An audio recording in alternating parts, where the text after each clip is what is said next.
Namaskaram friends. So in this podcast I am going to talk about a very important topic which is very close to my heart, and the name of the topic is the alchemy of places of pilgrimage. This topic is from the book Hidden Mysteries written by Osho, or you can say Talk of Oshos. So let's talk about this topic. In the Pacific Ocean, there is a small island called Easter Island, on which there are 1000 huge stone statues, all about 20 feet tall. The population of the island is now just 200. When the island was first discovered, it was found that it was so small it could not produce food for more than 200 people, which suggests that its population could never have been greater. When only 200 people can live there, it was surprising to find such huge stone statues, and as many as 1000. 5 statues for every person, and those people would not have been able to make such huge statues even if they had wanted to, because their lives were spent in taking care of their daily needs. What could be the purpose of those statues? Who would have made them and why? Many such questions arose for the historians. In Central Asia, there is another place equally puzzling. It could have been meant for use as an airport, but since airplanes had not yet been invented, this hypothesis was not possible. The area seemed to have been developed 15 to 2000 years ago. 15 to 20,000 years ago, and only after the airplane had been invented was it thought this place in Central Asia might once have served as an airport. I am telling you these things to convey to you the idea we will not be able to understand the significance of these places of pilgrimage until we ourselves realize the need for them.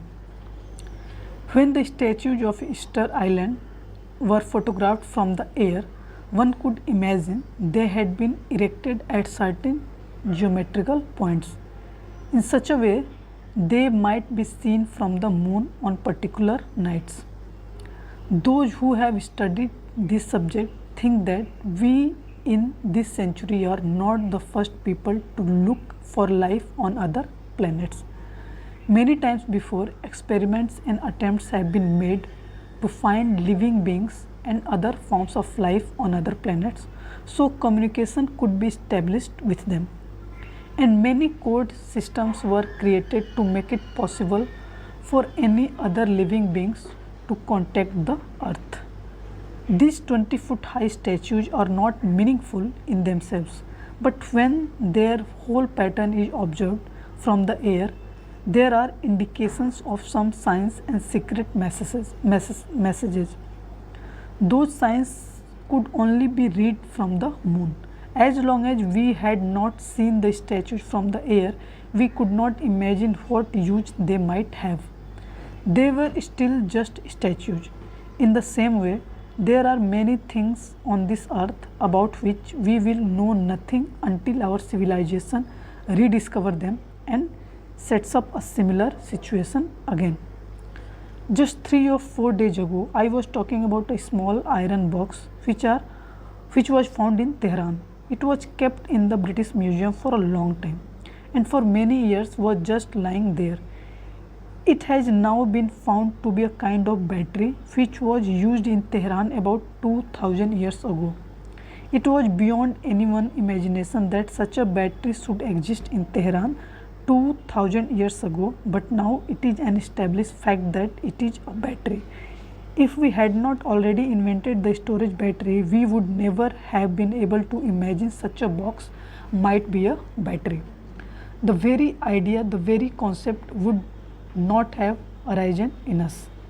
A Tirtha, a sacred place of pilgrimage, is a unique invention, very deep and symbolic, created by an ancient civilization, but our present civilization has lost all knowledge of the significance of such places. Today, visiting a place of pilgrimage is just a dead ritual for us. We simply tolerate them without knowing why places of pilgrimage were established, what their use was, and who made them. What can be seen on the surface is not everything. There are hidden meanings which are not visible from the outside. Firstly, we need to realize that the purpose and meaning of the sacred places of pilgrimage has become lost to our civilization. And so today, people who go on pilgrimage are wasting their time. Those who oppose the idea are also wasting their time. However, right they seem to be because they know nothing about such places. Neither the people who visit the places of pilgrimage nor those who oppose the idea know their purpose. So let us try to understand a few things about them. There is a famous place of pilgrimage for Jainas known as Samved Shikhar. 22 out of 24 Tirthankaras of the Jainas have died there, have left their bodies there. It all seems to have been prearranged. Otherwise, it is impossible that out of 24, 22 should have happened to die in the same place, with long periods of time in between them. If we believe the Jainas, there is a gap of 100,000 years between the first and the 24th Tirthankara. That 22 of them died in the same place is worth thinking about. The place of pilgrimage for Mohammedans is the Kaba. Until the time of Muhammad, there was 365 statues in Kaba, a different idol for each day of the year. All these statues were removed or destroyed, but the central stone, which was the center of the temple, was not removed. The Kaba is much more ancient than the Mohammedan religion. The history of Islam is only about 1400 years old, but that black stone in the Kaba is hundreds of thousands of years old.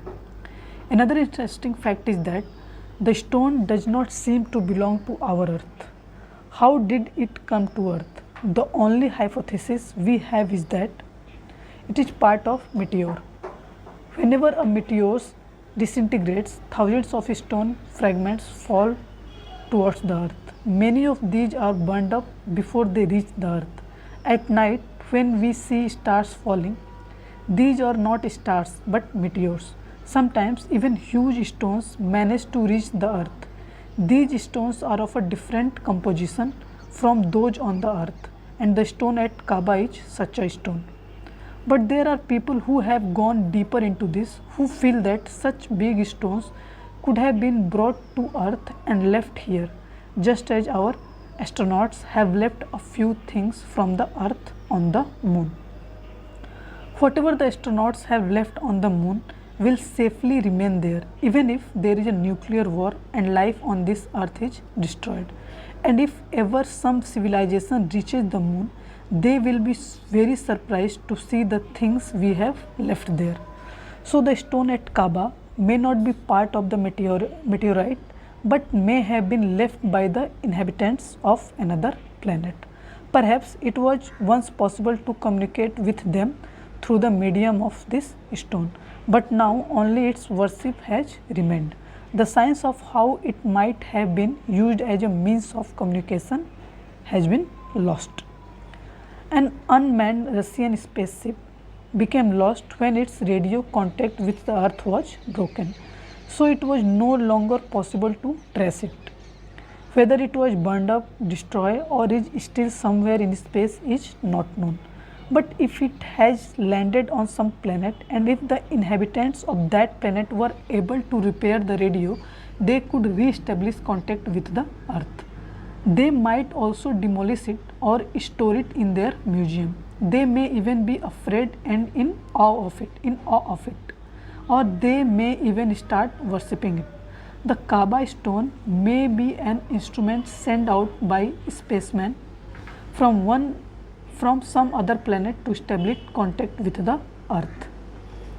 I am telling you this only by way of illustration to explain that a sacred place of pilgrimage was once a medium to establish contact not with the living beings in space but with enlightened souls who had lived on this earth. A very deep and intense experiment was made on Samved Shikhar by the 22 Tirthankaraj, just as they were leaving their bodies. On that mountain, they tried to intensify and multiply the vibration of their developed consciousness so that it would be easier for us to communicate with them. It was thought that if so many souls of such consciousness left their body from the same place, a path between the place and another plane could be laid, and such a path has existed. The rainfall is not the same everywhere on earth. There are some areas of heavy rain where it rains as much as 500 inches a year, and desert areas where there is no rain or it is very scarce. Similarly, there are places which are very cold where there is nothing but snow everywhere, and there are areas so hot it is difficult to make ice. In the same way, on the earth, there are places with high density consciousness and low density consciousness. Conscious attempts have been made to create areas of high consciousness, fields charged with human consciousness. They do not happen automatically but as a result of the consciousness of powerful individuals. 22 Tirthankaraj traveling to that one mountain, entering Samadhi and leaving their bodies there, created in some special sense a highly charged field of consciousness at Samved Shikhar. It was intended that if someone sits there chanting the special mantras given by those 22 Tirthankaraj, his journey into out of the body experiences would immediately begin. This is a scientific an experiment as any which takes place in a laboratory. The only reason for creating the places of pilgrimage was to experiment with creating powerfully charged fields of conscious energies, so that anyone could easily begin his inner journey. There are two methods of making a boat move. One method is to open the sails at the right time in the direction of the wind and not to use the oars. The other method is not to open the sails but to help the boat move with the use of the oars. The places of pilgrimage are places where the stream of consciousness is flowing automatically. You just have to stand in the middle of the stream with the sails of your consciousness open and you begin your journey onward. You will be able to travel far more easily and faster in such places than anywhere else and alone. Elsewhere, you may unknowingly reach some negative places and open up your sails in the wrong direction. You may move further away from your destination and become lost. For example, if you are sitting in meditation in a place full of negative emotions, where butchers are killing animals the whole day, there will be a great struggle and conflict in your mind. In meditation, you become very receptive, open and vulnerable. So whatever is happening around you at that time enters you. So when you meditate, it is always necessary to choose a place which will not take you in a wrong direction. Whenever you have disturbing thoughts during meditation or find it difficult to be silent, move from such a place. One can sit in meditation even in a jail, but that requires a very strong individuality. Different methods are required to help you meditate in a jail. You have to create a line of demarcation over which negative forces cannot enter. But in Tirtha, a sacred place of pilgrimage, such a line is not necessary. In such a place, you require a technique that helps you to drop all resistance and to open your doors and windows from all sides. Their positive energy is flowing in abundance. Hundreds of people have traveled into the unknown from there and have created a path. Yes, it should be called a path. It is as if they had made a path by cutting down trees and removing bushes blocking the way so that those walking behind them find it easier to travel. On the religious path, efforts are made by the higher, stronger consciousness to help weaker people in every way. The place of pilgrimage was one such great experiment. A place of pilgrimage is where current flows from the body towards the soul. where the whole atmosphere is charged, where people have achieved samadhi, where for centuries people have been realizing their enlightenment. Such places have become especially charged. In such a place, if you just open your cells without doing anything else, your journey will begin. So, all religions have established their places of pilgrimage. Even those religions which were against temples have done it. It is surprising that religions that were against idol worship and temples established places of pilgrimage. It was easy to do without statues, but places of pilgrimage could not be done away with because they have a value so vast that no religion could oppose or deny. Jainas are not basically idol worshippers, nor are Mohammedans, Sikhs or Buddhists. In the beginning, Buddhists were not idol worshippers at all, but all of them have established their sacred places of pilgrimage. They had to. Without such places, there is no meaning in a religion. If there were no such places, everything would have to be done by the individual, and in that case, there would be no meaning or purpose to a religious commune. The word Tirtha means a sort of dividing board from where one can jump into the infinite ocean. The Jaina word Tirthankara means a creator of such a Tirtha, such a place of pilgrimage. A person can only be called a Tirthankara if he has charged an area into which ordinary people can enter, open themselves and begin their inner search. Jainas do not call them divine incarnations, but Tirthankaras. A Tirthankara is a greater phenomena than a divine incarnation because if the divine enters a human form, it is good. But if a man makes a place for others to enter the divine, it is a far higher event. Jainas does not believe in God. It believes in man's potential. That is why Jainas could benefit more deeply from the Tirtha and the Tirthankaras than the followers of any other religion. In the Jaina religion, there is no concept of God's grace or God's compassion. Jainas do not think that God can give any help. The seeker is alone and has to travel by his own effort and energy. But there are two ways in which he can then travel. On the first path, every man has to travel in his own boat with the strength of his own hands using the oars. One out of many may succeed, but on the second path, you can take the help of the winds and open up your sails so you can travel faster and more easily. But do such spiritual winds really exist? Yes. This is just what places of pilgrimage depends on. Is it possible when a person like Mahavira is there that a flow of energy towards some unknown dimension begin all around him?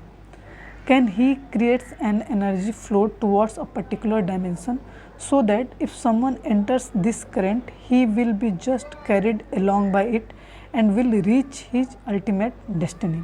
In fact, a sacred place of pilgrimage is a place with just this very flow. On the earth, there are physical signs of such places of pilgrimage, but as time passes, these signs may disappear. So they have been highly protected by building temples or by erecting statues of those great seers.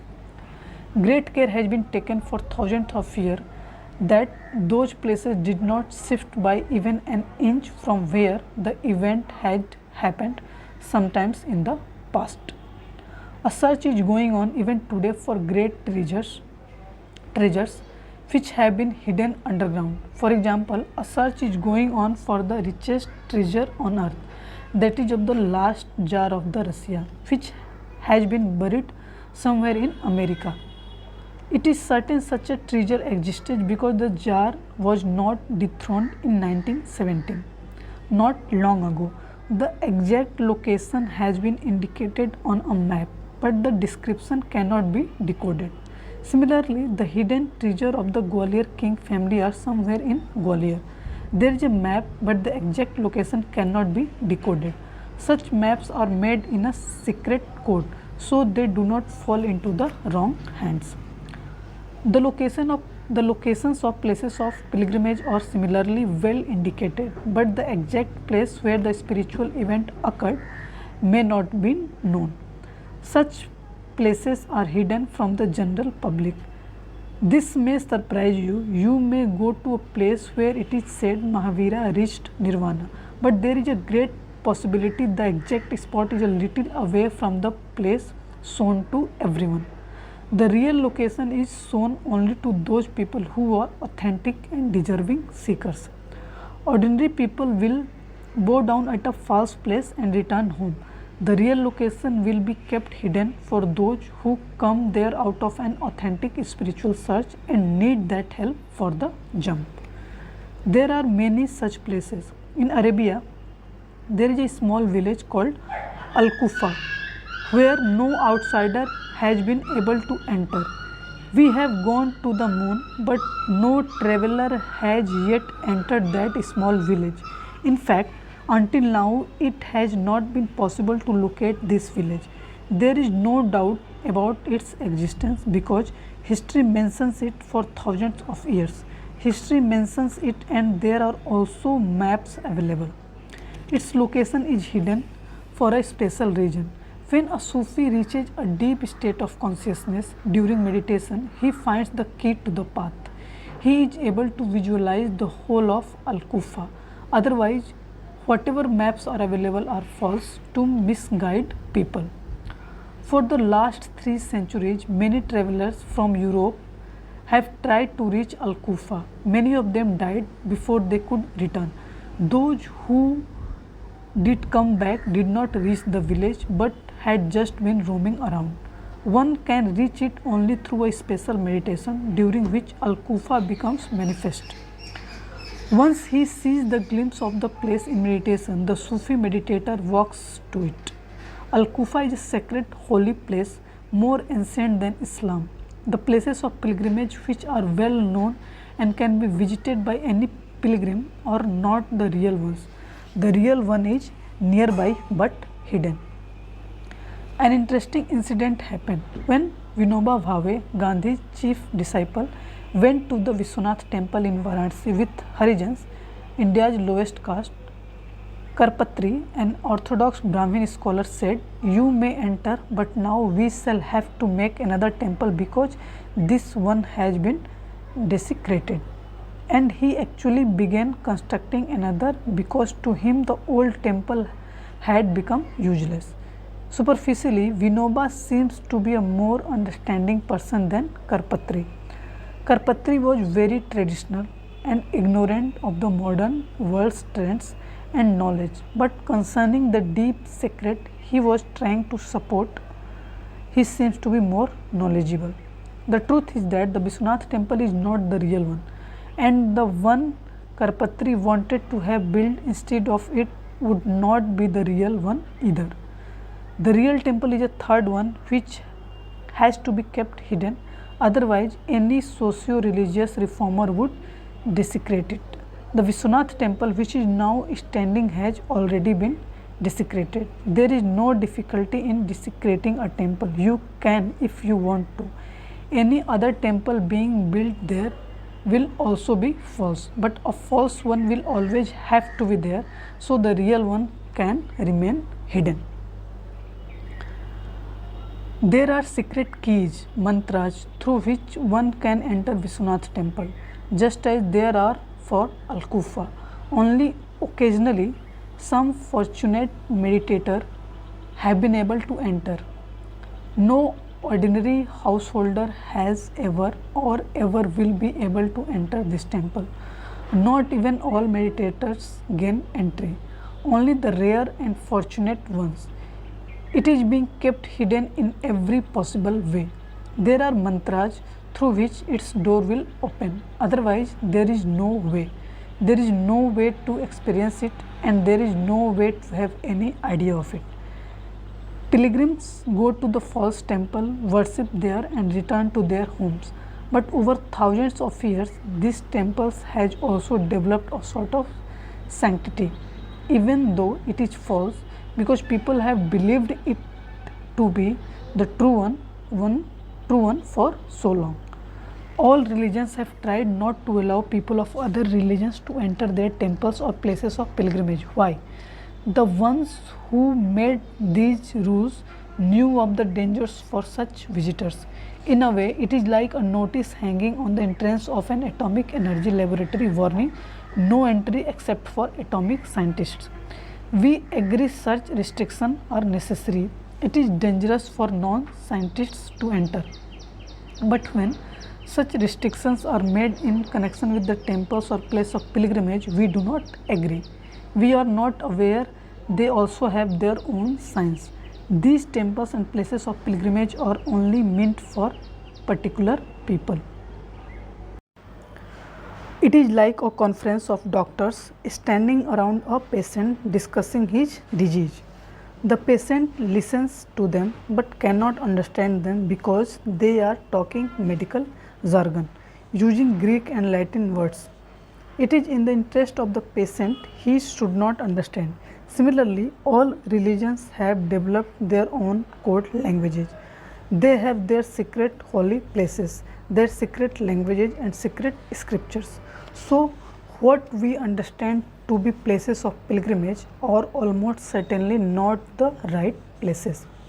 Such great traditions have to be preserved because if they fall into the wrong hands, they may be misused. Ordinary people will only get into difficulties and will not benefit from them.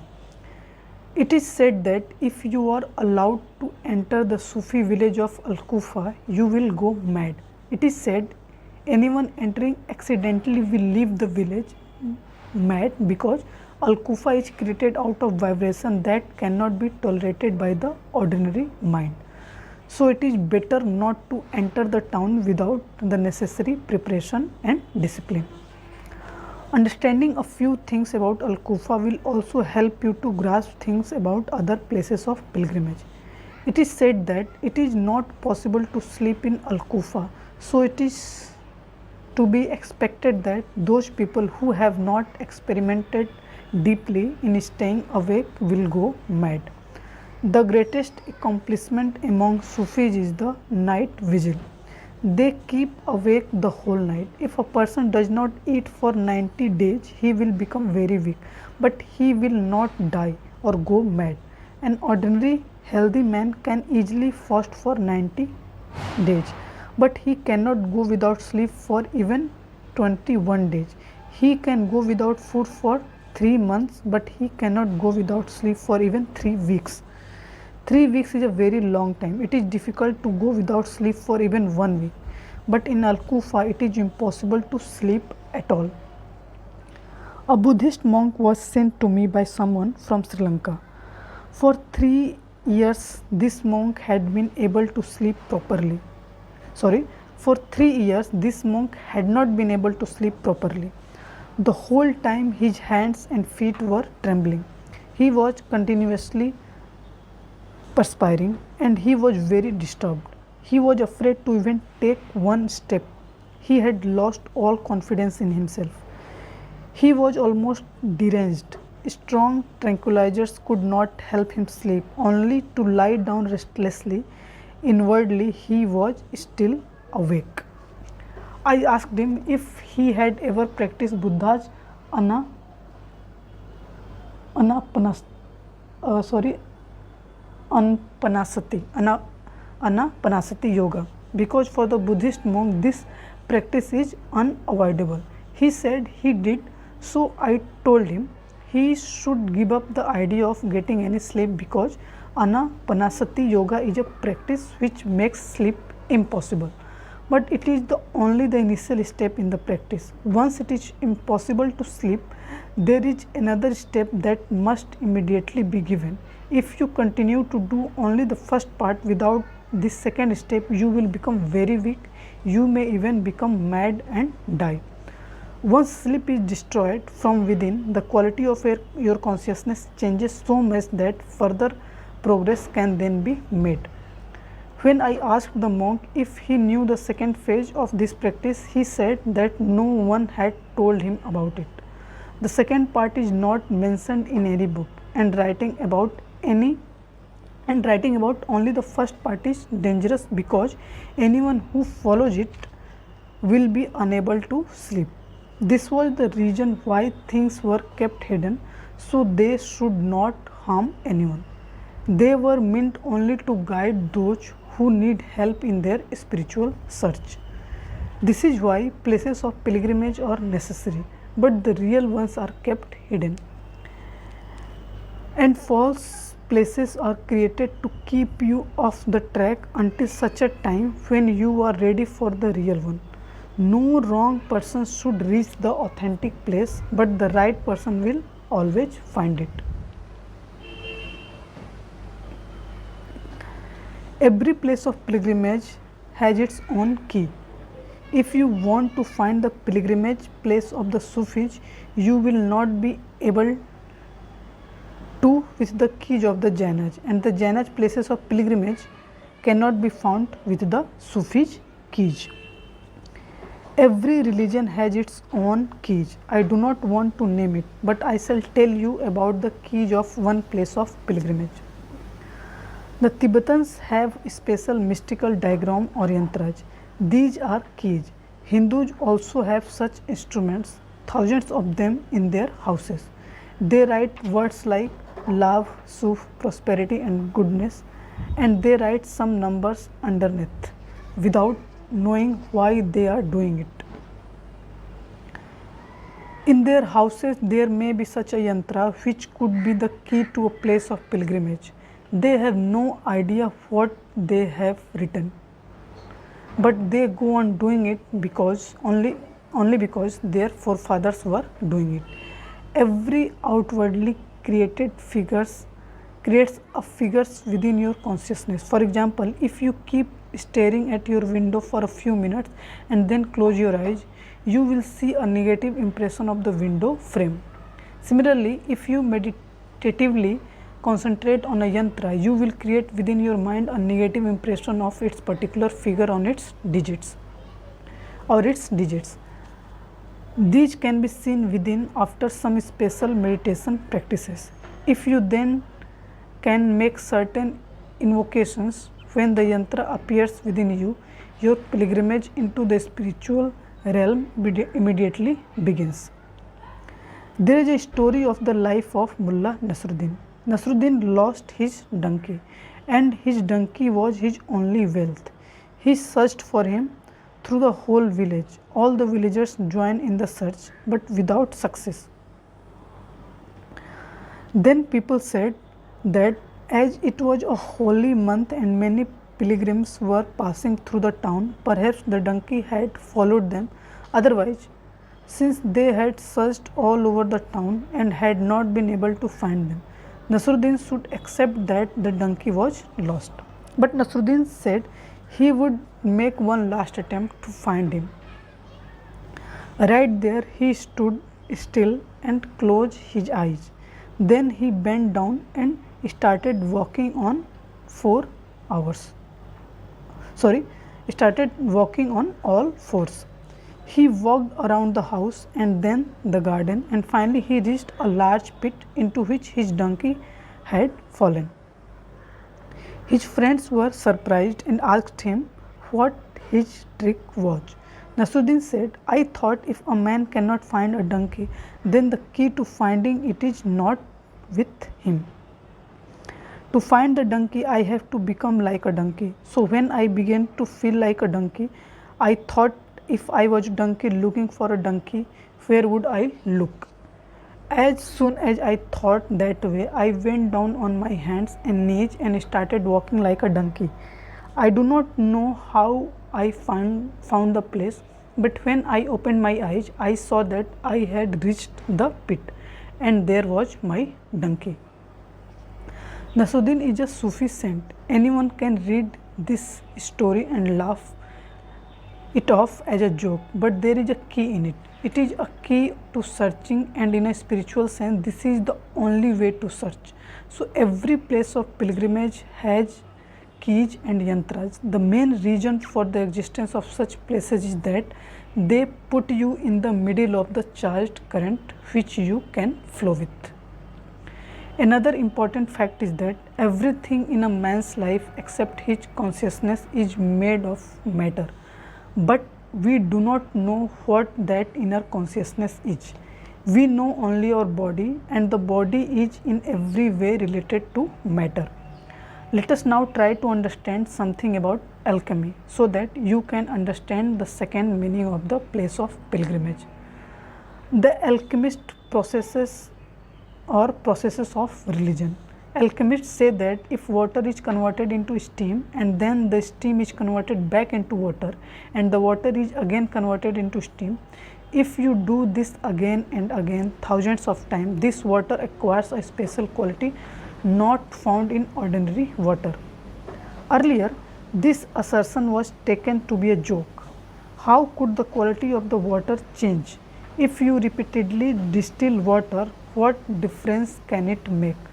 The water will remain distilled. But now, science has also accepted the fact that the quality of such water does change, although just how it happens is not known.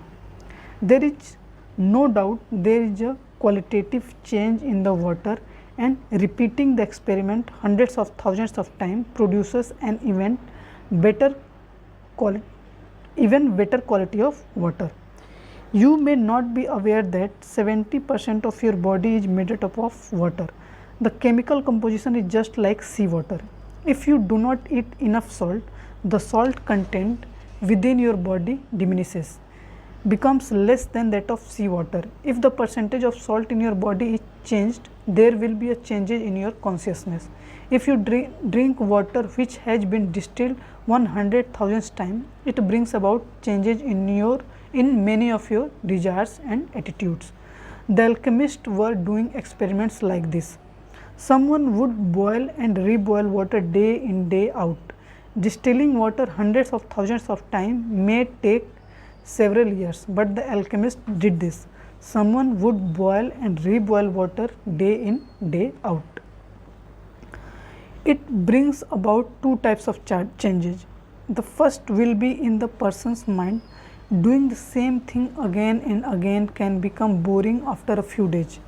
If out of boredom he stops the process, he will go back to his old state of mind. But that moment of boredom is the turning point.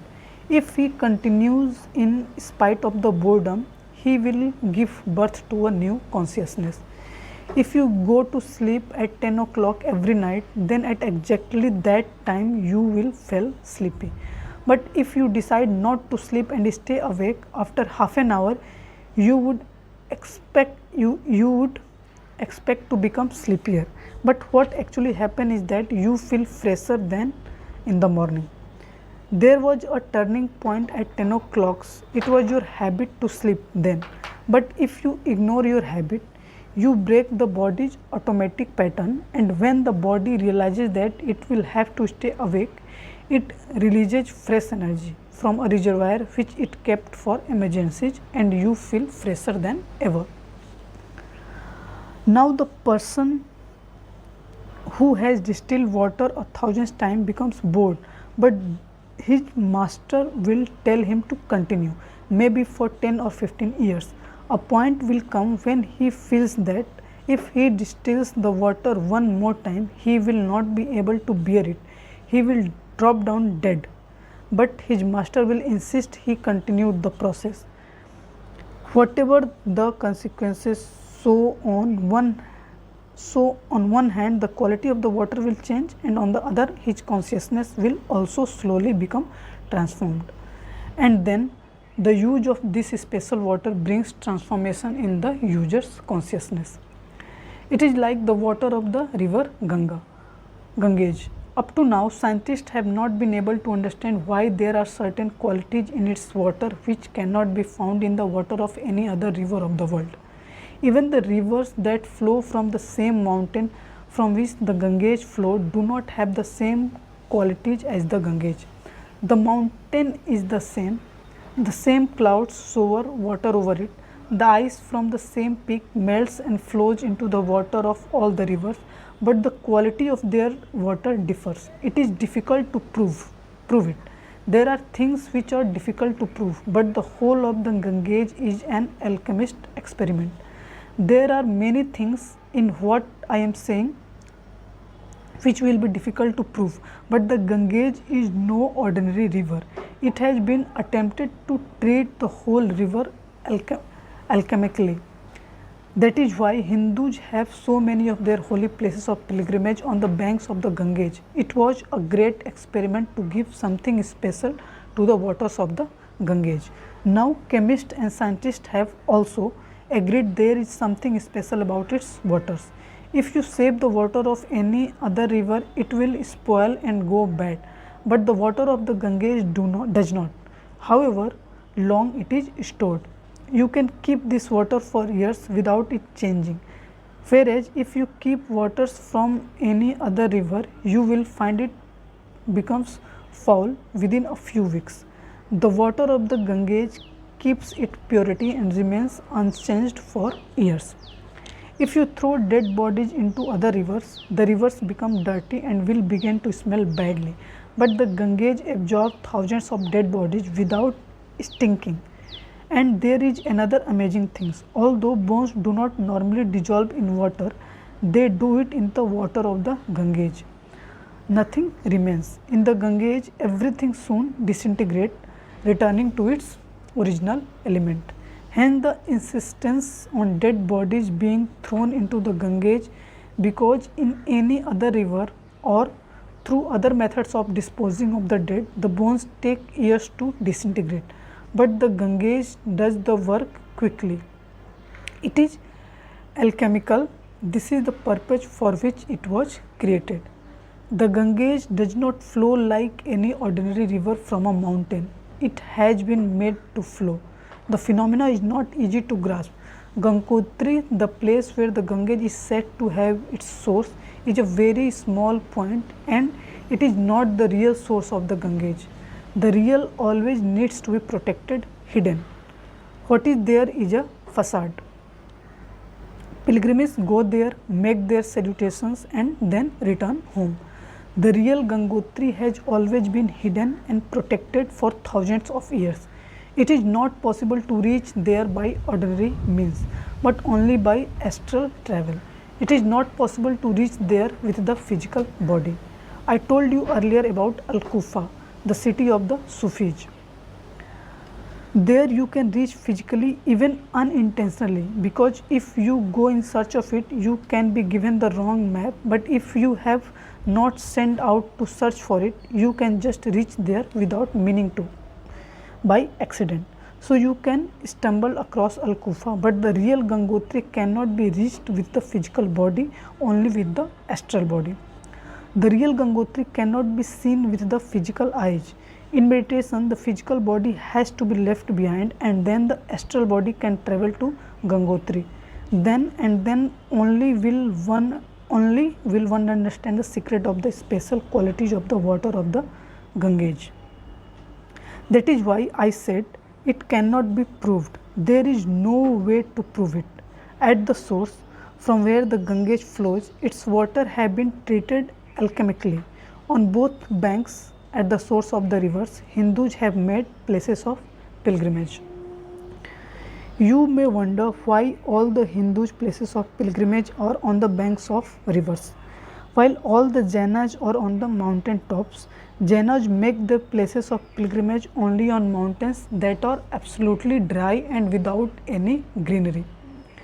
Mountains with vegetation and trees will be rejected. Even beautiful mountains like the Himalaya have been ignored. If just any mountain would do, there could be none better than those of the Himalayas. But the Jainas wanted a dry mountain open to the scorching sun, with the least possible vegetation and no water. The reason is that the alchemical changes which they are experimenting on are connected to the fire element of the body. The Hindus' alchemy, on the other hand, is related to the element of the water. Both have their separate keys.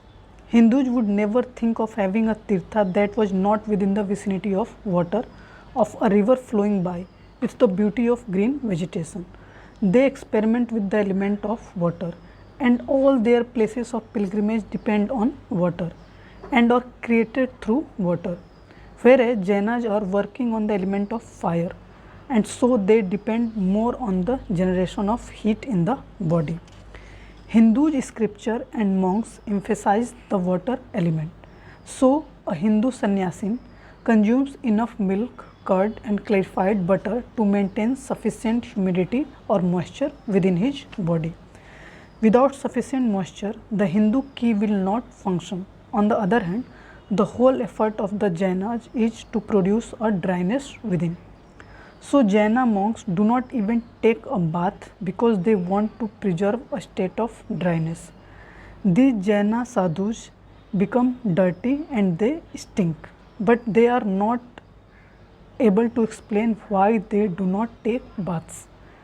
Why do they only very sparingly wash themselves? Water is not their key but fire, and the fire element is their austerity and self-mortification. Their intention is to arouse fire internally in every possible way. If they pour water on their bodies, the fire within will be weakened. So you will find the Jaina monk or on barren, dry mountains without greenery and water, whereas everything is hot and he is surrounded only by stones. All religions use fasting, but except for Jainas, not many religions prohibit water during fasting. Jainas who are householders are advised that even if they cannot do without water at other times, at least they should avoid drinking water at night. But all they understand this to mean is that they should not drink at night because they might unknowingly kill unseen germs and insects. In fact, all these rules are meant to intensify the fire element. Another interesting fact is that if a man drinks a minimum amount of water, as Mahavira used to, it helps to preserve his celibacy because the semen will begin to dry up. Even a little moisture can make the semen flow. All authentic Jaina places of pilgrimage will be in the mountains. They are always created remote from any sources of water. Later in imitation, Jainas also created some places of pilgrimage near water, but these are completely meaningless. They are not authentic. The authentic Hindu Tirtha will be on the banks of a river in a beautiful lush green place, but the mountains chosen by Jainas are ugly because the beauty of a mountain is lost when there is no greenery. Jainas monks will not take a bath or clear their teeth. Why use even the amount of the water needed for brushing your teeth? The whole principle of dryness has to be understood properly to understand the Jaina scriptures. All of their austerities are to arouse the internal fire, and if the connection with water is completely broken, this is a negative way to fan the fire. Inside us there is a balance of all the elements. If you want to go on a spiritual journey through one of the elements, the balance will have to be broken by dropping the use of the opposite elements which balances it. So if you concentrate on the fire element, water will become inimical to your work because the less water in the body, the better the fire will burn within. The Ganges is a deep chemical and alchemical experiment. After taking a bath in the Ganges, an individual will enter the Tirtha. As soon as he takes a bath, the water element within his body is transformed. This transformation will only last a short time, but if the experiments are done rightly, the spiritual journey begins. Remember, if someone who has begun living on the water of the Ganges takes any other water, it will not suit him and will create difficulties. Attempt has been made to create the qualities of the Ganges in many other places, in other rivers, but they have failed because the real keys for doing so have been lost. Bathing in the Ganges and then immediately entering prayer or worship, going into a temple or to the holy place is only a way of using the outer for the inner spiritual journey, and many other elements were also made use of in the places of pilgrimage. They were created with meticulous care. So this is all about part 1 of the topic, the alchemy of places of pilgrimage. In next discussion we are talking about part 2 of this topic. So I hope you love this discussion, you enjoy this discussion, gain some knowledge, some perspective out of it. So keep learning, keep enjoying, keep meditating, keep growing. Namaskaram. Thank you.